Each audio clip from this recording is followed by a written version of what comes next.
Alright, Outlaw Radio Live fans, we are live on the air with none other than the very first West Coast hip-hop artist, the legend, Disco Daddy. How you doing this evening? How you doing? How's everybody doing out there? We are doing good, man. Now, first and foremost, I want to say to you, thank you so much for coming up on the show. And thank you so much for putting West Coast hip-hop on the map, man. Thank you so much for providing us with your time. Thank you. So I have to ask you, Disco Daddy, what made you decide to get into the music industry initially? Actually, I was a DJ, and what happened was 1979, when Rapper's Delight came out, then that basically, as a disc jockey, something in me dictated that I can do that. Okay, and I just started rapping. I quit my job. I had been a DJ for 3 years here in Los Angeles, the #1 disc jockey, and in Los Angeles. And I did. I started rapping at clubs. I started going in 1979 after Rapper's Delight came out. I started rapping at clubs and a lot of dinky joints, weddings, anniversaries, anything that I could do to get my raps tight and everything. And hopefully get a recording contract one day. I did that from 1979 to 1981. In 1981, I happened to go to a rap contest, the first one in Los Angeles, sponsored by KGFJ Radio, and rapped against this guy named Trey. And I was the most well-known DJ, but Curtis Blow was the judge, as a matter of fact, at that first rap battle in Los Angeles, Carolina West. And Ice-T won that night. He wasn't called Ice-T then. He was called Trey. And he was unknown, and it sort of shook me to my roots. And I went home because they wanted us to come back the next week and do it again. The club was packed. The radio station was happy that this new music would draw that many people, and the club was really on top because they were selling drinks all night long. Anyway, I came back the next week, to make a long story short, and I beat him. I just took a line I had wrote for one of my DJ jobs. If the party's over here and the party's over there, everybody in the house say, hell yeah. And it was the first time that people had seen rappers in Los Angeles, period, live ones. That's why the club was so packed. Radio station had been pumping it up. And it was a fascinating thing, like it still is, to see somebody who can actually do that. So that was the premise that everything worked on. And as soon as I finished and I got my $50, this guy stepped up out the audience. He said, hey, my name is Duffy Hooks. This is my dad. We just started the first West Coast rap label. We were here last week. We wanted to see who was going to win this week. He said, you're pretty good. We'd like to ask you to sign as our first artist for Rappers Rap Disco Company. And that's how it began. This was 1981 in August. And also in the early 1980s, you created a song that's known worldwide even today called the Gigolo Rap that sparked the hip-hop culture. I have to ask you, how does it feel knowing that you are the first ever West Coast hip-hop artist? Well, I actually didn't know that at the time. I knew, however, up until 1981, when my record was played on the air, the first to receive airplay from the West Coast, that if you weren't from New York, 1973 to 81, if you weren't from New York, you could not get your record on the air. There were other people recording raps, okay? They would not play them if you weren't from New York. So my record broke the glass ceiling there, and I'm most proud of that, more than anything, of being the first to anything. The fact that after my record, what my record didn't make $1 million, but all of a sudden radio programmers all across the world were listening to what was being done on the West Coast. You see what I'm saying? It brought attention. There's talent out there too. And then you see the emergence of Ice-T's and Ice Cubes and NWA's and Dr. Dre's and Toddy T's. You understand what I'm Too Short? You understand what I'm saying? Yeah. But only because Too Short is a unique example because, you know, he peddled his stuff out of the trunk and built his own name without any radio airplay because he couldn't play his stuff on the air, but still he came after me. You see what I'm saying? I think about 83 or something he started popping. 83, 84. But and so he's a unique case in West Coast hip hop. And that'll be a good interview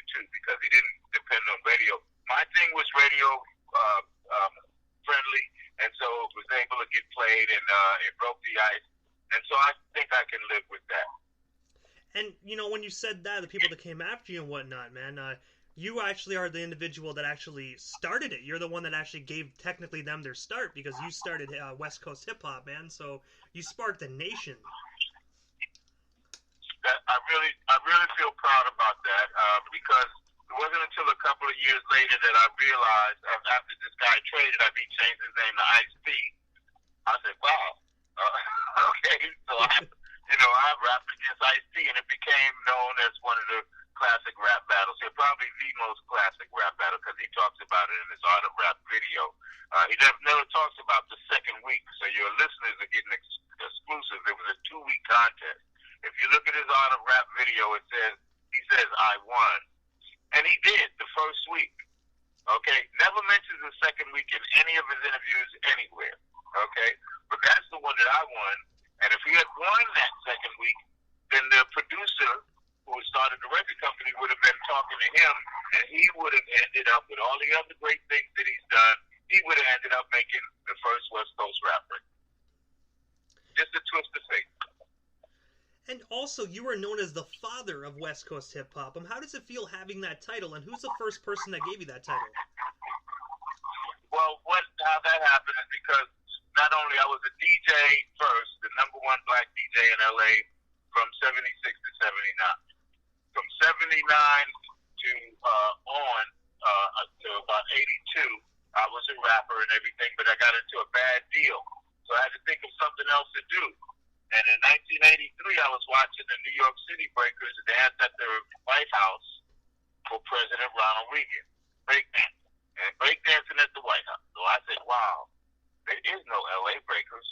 And the light bulb came on. I started auditioning and went to the radio station to play my record, and we had a big breakdance battle contest at the World on Wheels, which is a very popular roller skating rink out here, and got my first breakers together and created the world famous LA Breakers, the first organized breakdance company on the West Coast, consisting of 125 multiracial dancers, the baddest in the city, Filipino, Japanese, Mexican, white, black.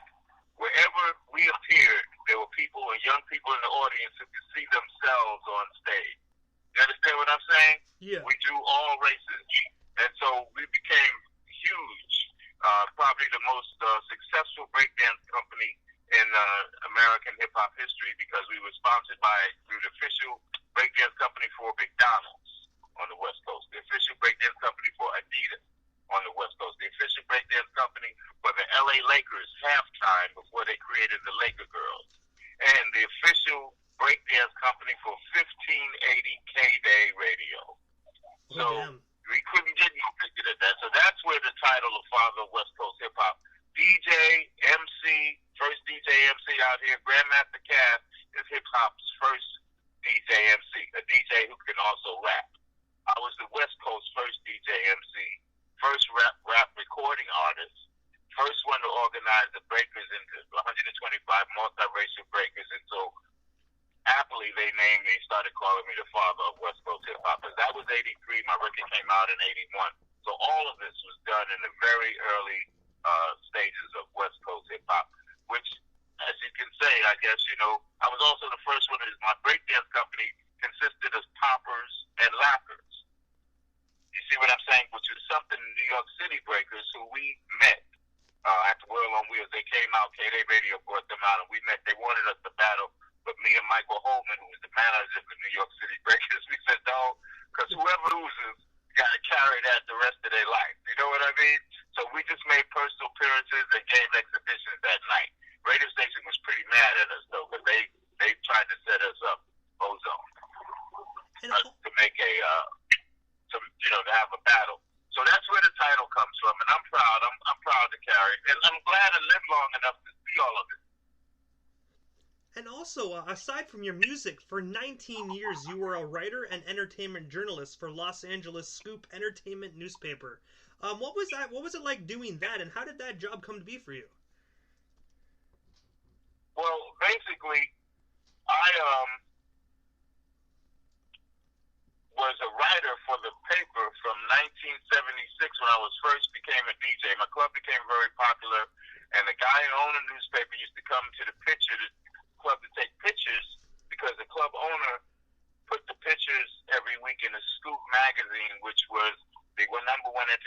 general in the black community at that time. And people used to buy this. Well, it was a free paper. You get it at the liquor stores, and you see what was happening in the clubs, who was appearing in town, all the latest things that people involved in going out on a weekend.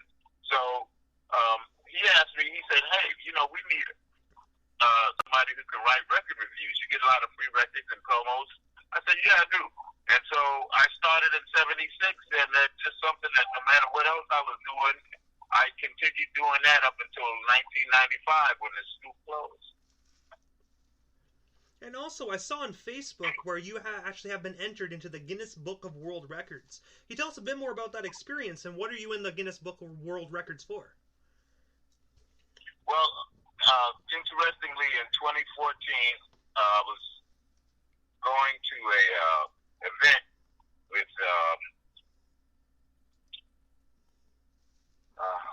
I'm gonna forget my man's name. Nick Cannon. Sorry, Nick Cannon. Samsung had asked him to help them promote this new camera they had came out with called the NX, and I went down there, and they wanted us to go down to Hollywood Boulevard because it was right beside the Grauman Hollywood Theater, Chinese Theater, and bring people up to help them break the record. So we went down and we brought people up and to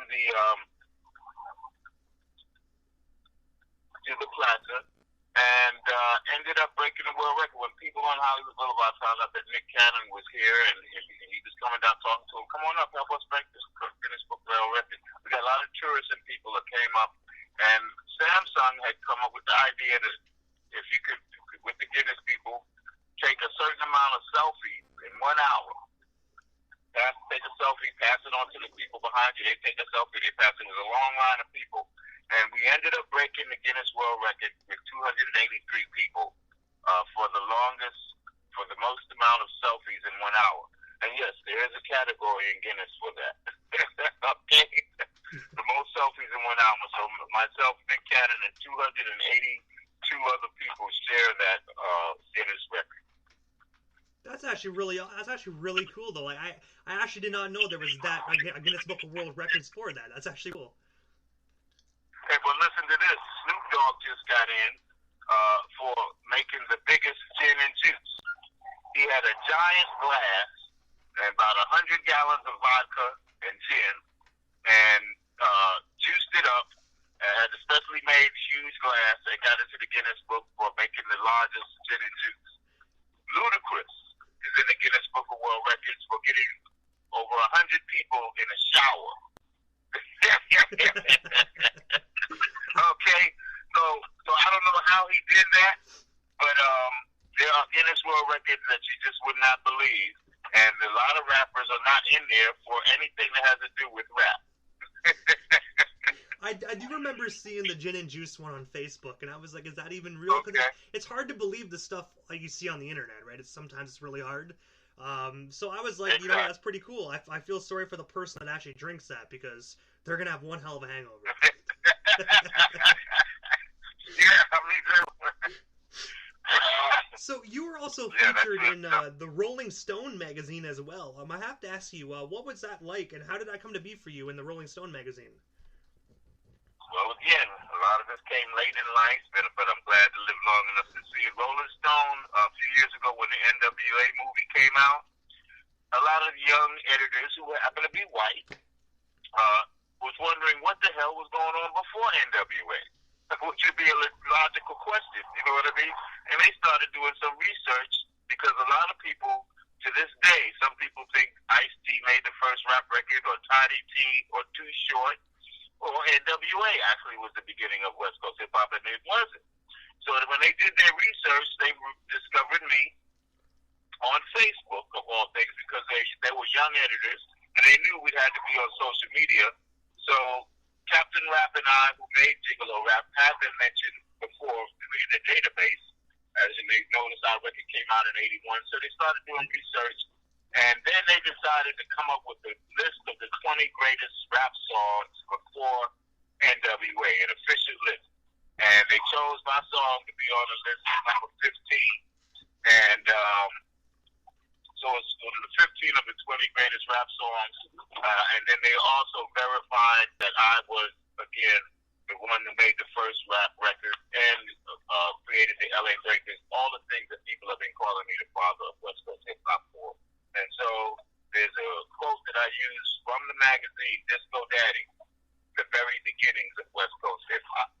And I use that quote on all of my Facebook posts because it's the only time you can use the Rolling Stones symbol is if you're reciting a quote from their magazine, word for word. You see what I'm saying? Yeah. So I'm very proud of that. And again, that's something that came after 40 years in this business. And also, you have your own show here on Spreaker as well called Disco Daddy's Worldwide of Hip Hop. Wide World of Hip Hop, sorry. That's okay, yeah. Could you tell us a bit more about that? And also, how can our listeners actually go about listening to that? Well, basically, now it's in hiatus because what I was doing when I discovered that there was a lot of hip-hop history on the East Coast that we weren't aware of, and that I wasn't aware of. People like Kool Herc, who is the father of hip-hop. MC Sharon Jackson, who was the first female MC. A lot of history. Coppola Rock, the first male MC, who worked with Kool Herc. There were a lot of people that if it hadn't been for Facebook and the internet, we would not have known about each other. So my radio show was focused on letting everyone know the history of hip-hop from the very beginning, all the way from the East Coast until we got into it. And so I said about interviewing DJ Hollywood, Coppola Rock, MC Sharon Jackson, Raheem, and Kid Creole from the Grandmaster Flash and the Sugar Hill Gang, and who told me stories that I just never would have believed. But that's what my radio show was focused on. I changed it from Disco Daddy's Wide World of Hip Hop to Disco Daddy's Wide World of Hip Hop and R&B, simply because a lot of your R&B now is hip hop influence. I'm sure you know.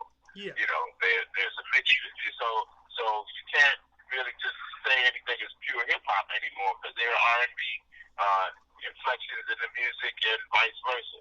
So I interviewed legends, the Isley Brothers, the brother who made the Watch 103rd Street Rhythm Band, Express Yourself. Can't remember people's names, getting old. But people like that I interviewed came along at 30 times that were historic in the genre of R&B.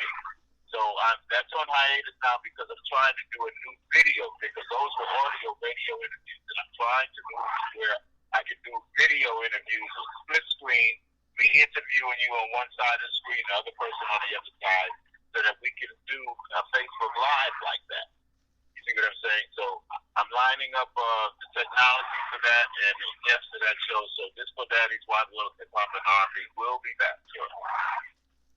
And also, I saw a photo on Instagram of you with Jimmy Kimmel, where he thanked you for helping to put together new trailers for homeless families to live in South Central Los Angeles. What was that experience like, and how did you get connected with that project?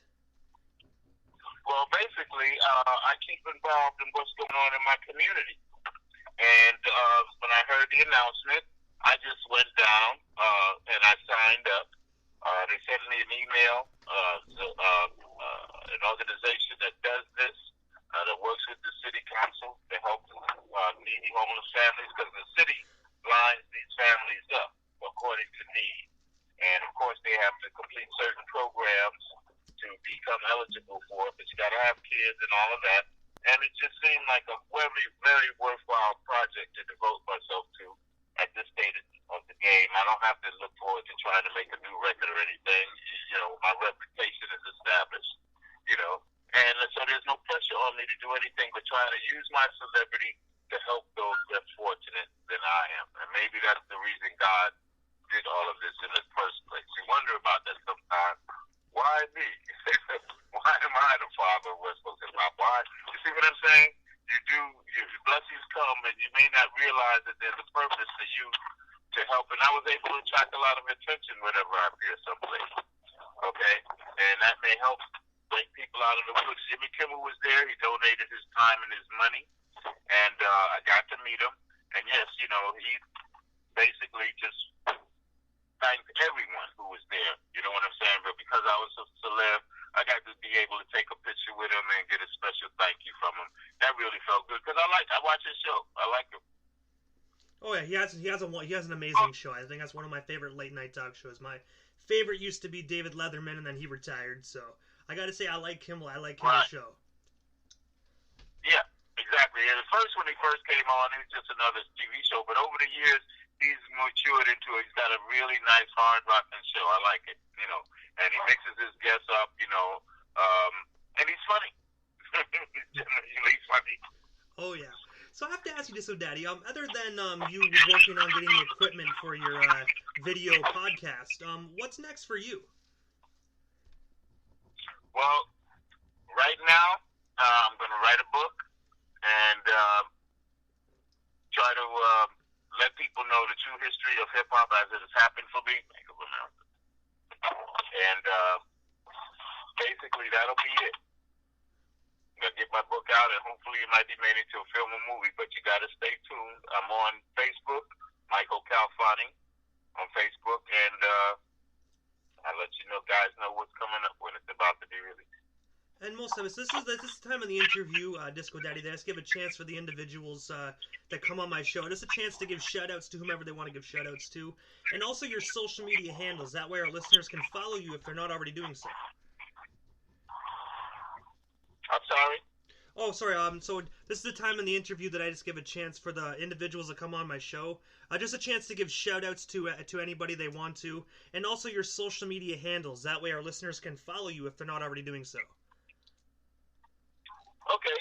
Well, I'd like to shout out, first of all, to my lady who has been there and supported me for years, Maisha. And she's with me right now.